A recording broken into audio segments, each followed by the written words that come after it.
Ang una hindi samahan ng mga palpak at manhid. Hindi ito samahan ng mga tamad,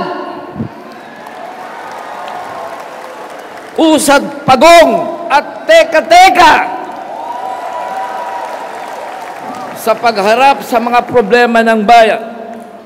May sapat na karanasan at hindi bagitong mag-aaral pa lang sa pamamahala at pagsisilbi sa bayan.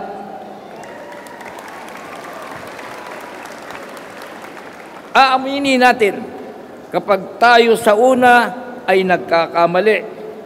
Hindi tayo maninisi o magbibintang sa iba. Aakuin natin ang responsibilidad at pananagutan ng buong pagpapakumbaba. At lagi nating igagalang ang ating konstitusyon at laging paiiralin ang batas.